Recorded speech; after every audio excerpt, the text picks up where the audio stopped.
Өглөөнийхэн цайнд орох гээд явж байна. Амар гоё унтаж амарлаа өрчин байгаагүйгээр сайхан унтлаа.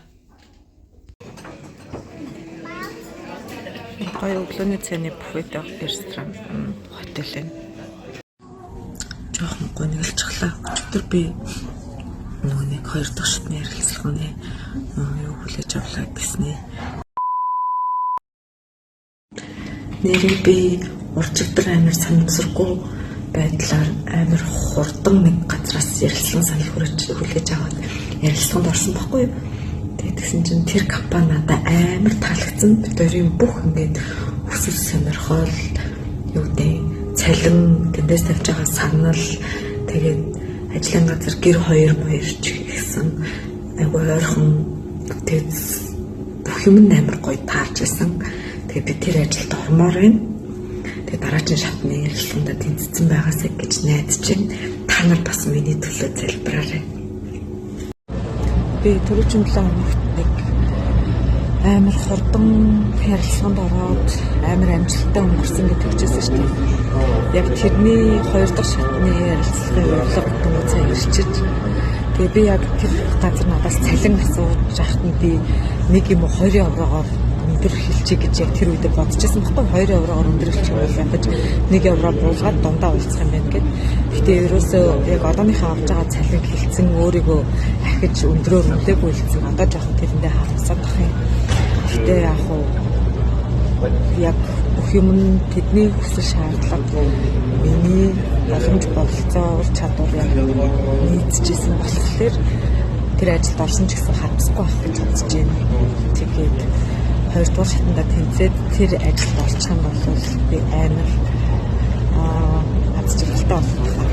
Бүх юмнууд амар гоё сэтгэлчлэн битэж байгаа.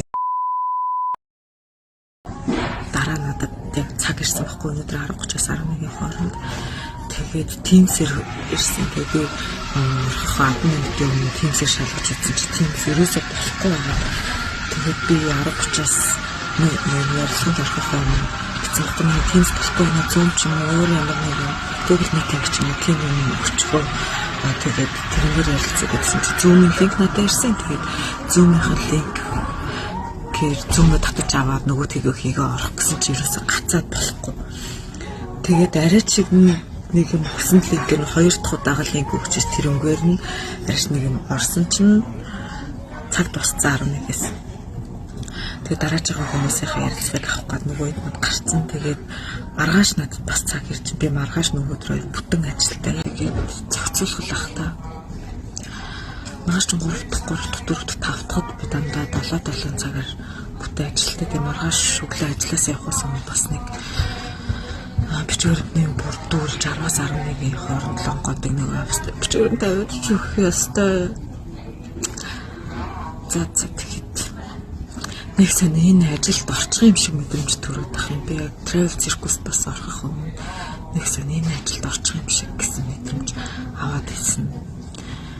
Тэгээд маргааш надад нэг боломжийн цаг өгөөд тэгээд найдаж идэв. Болохгүй бол маргааш эмнэлэг ороод акт бичүүлчихнэ гэж бодож байна. Яг ажилласаа гарах гэж байгаа юм чинь. Ажилласаа гарах гэж байгаа юм чинь хууч ажилдаа акт бичүүлэх окей. Тэгээ шинэ ажил хайж байгаа юм чинь хуучин ажиллаа бас золиослох окей гэж бодож байна. Өөрийгөө зөвтгөж байна. Өнөөдөр энэ бас амар халуун өдөр болсон. Бараг 21 амар гоё надтай. Ямар амар чимээх юм бэ? Өсвөр газар руу нөгөө нэг Веспагаа бүр хангинуулаа явж өгч Франц ч. Хөрмийн палач. Өөрчн би амар сонин зүтгэлээд. Тэсэн чинь хөрмийн палач авдаг юм ээ.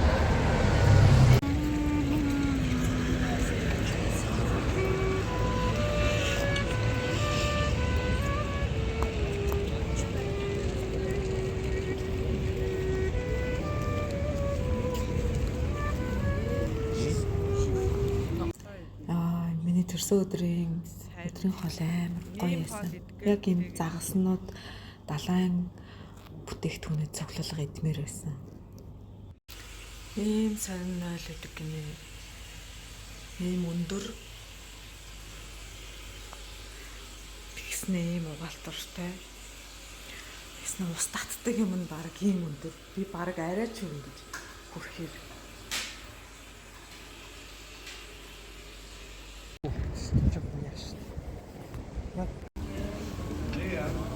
За нөгөө өчигдөр нохотой байхыг явахын хүлээгээсээр хагаад зураг авахулж чадаагүй нөгөө зураг авахулахаар дахиад энэ сүмийн хажууд ирлээ.